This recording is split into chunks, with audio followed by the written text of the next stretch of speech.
ಇನ್ನು ಮತ್ತೆ ಮಂಡ್ಯದ ಕೆರೆಗೋಡು ಹನುಮ ಧ್ವಜ ದಂಗಲ್ ವಿಚಾರವಾಗಿ ಬ್ರೇಕಿಂಗ್ ಬರ್ತಾ ಇದೆ, ನೋಡೋಣ.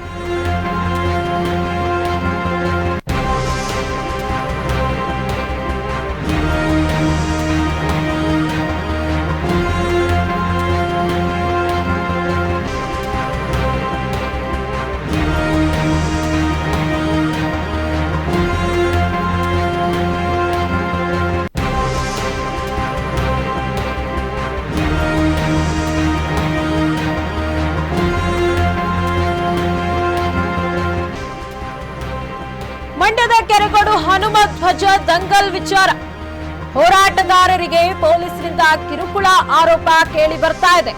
ಕೆರೆಗೋಡು ಗ್ರಾಮದಲ್ಲಿ ಹಿಂದೂ ಕಾರ್ಯಕರ್ತರ ಪ್ರತಿಭಟನೆ, ವಿವಾದಿತ ಧ್ವಜ ಸ್ತಂಭಕ್ಕೆ ಪೂಜೆ ಸಲ್ಲಿಸಿ ಪ್ರತಿಭಟನೆಯನ್ನ ಆರಂಭ ಮಾಡಿದ್ದಾರೆ. ಪೊಲೀಸ್ ರಾಜ್ಯ ಸರ್ಕಾರದ ವಿರುದ್ಧ ಘೋಷಣೆ ಕೂಗಿ ಆಕ್ರೋಶವನ್ನ ವ್ಯಕ್ತಪಡಿಸ್ತಾ ಇದ್ದಾರೆ. ಕೆರೆಗೋಡು ಗ್ರಾಮದಲ್ಲಿ ಹಿಂದೂ ಕಾರ್ಯಕರ್ತರಿಂದ ಪ್ರತಿಭಟನೆಯನ್ನ ನಡೆಸಲಾಗ್ತಾ ಇದೆ. ಮಂಡ್ಯದ ಕೆರೆಗೋಡು ಹನುಮ ಧ್ವಜ ದಂಗಲ್ ವಿಚಾರವಾಗಿ ಹೋರಾಟಗಾರರಿಗೆ ಪೊಲೀಸರಿಂದ ಕಿರುಕುಳ ನೀಡ್ತಿದ್ದಾರೆ ಪೊಲೀಸರು ಅಂತ ಹೇಳಿ ಆರೋಪವನ್ನ ಮಾಡ್ತಿದ್ದಾರೆ ಕೆರೆಗೋಡು ಗ್ರಾಮದಲ್ಲಿನ ಗ್ರಾಮಸ್ಥರು. ಹಿಂದೂ ಕಾರ್ಯಕರ್ತರಿಂದ ಇದೀಗ ಪ್ರತಿಭಟನೆಯನ್ನ ಆರಂಭವಾಗಿದೆ. ವಿವಾದಿತ ಧ್ವಜ ಸ್ತಂಭಕ್ಕೆ ಪೂಜೆ ಸಲ್ಲಿಸಿ ಪ್ರತಿಭಟನೆಯನ್ನ ಆರಂಭ ಮಾಡಿದ್ದಾರೆ. ಕೇವಲ ರಾಜ್ಯ ಸರ್ಕಾರ ಅಷ್ಟೇ ಅಲ್ಲ, ಪೊಲೀಸರ ವಿರುದ್ಧವೂ ಸಹ ಘೋಷಣೆ ಕೂಗಿ ಆಕ್ರೋಶವನ್ನ ವ್ಯಕ್ತಪಡಿಸಿದ್ದಾರೆ ಕೆರೆಗೋಡು ಗ್ರಾಮದ ಗ್ರಾಮಸ್ಥರು.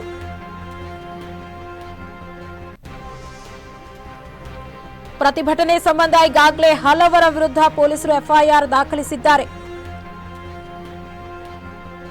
ಕೆರೆಗೋಡು ಗ್ರಾಮದಲ್ಲಿ ಹನುಮ ಧ್ವಜದ ಪರ ಪ್ರತಿಭಟನೆ ನಡೆಸಿದ್ದ ಹಿಂದೂ ಕಾರ್ಯಕರ್ತರ ವಿರುದ್ಧ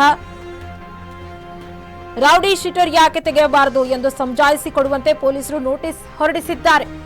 ವಿವಾದಿತ ಧ್ವಜ ಸ್ತಂಭಕ್ಕೆ ಪೂಜೆ ಸಲ್ಲಿಸಿ ಪ್ರತಿಭಟನೆಯನ್ನ ಆರಂಭ ಮಾಡಿದ್ದಾರೆ. ಪೊಲೀಸ್ ಜೊತೆಗೆ ರಾಜ್ಯ ಸರ್ಕಾರದ ವಿರುದ್ಧ ಘೋಷಣೆ ಕೂಗಿ ಇದೀಗ ಕೆರೆಗೋಡು ಗ್ರಾಮಸ್ಥರು ಪ್ರತಿಭಟನೆಯನ್ನ ಆರಂಭ ಮಾಡಿದ್ದಾರೆ.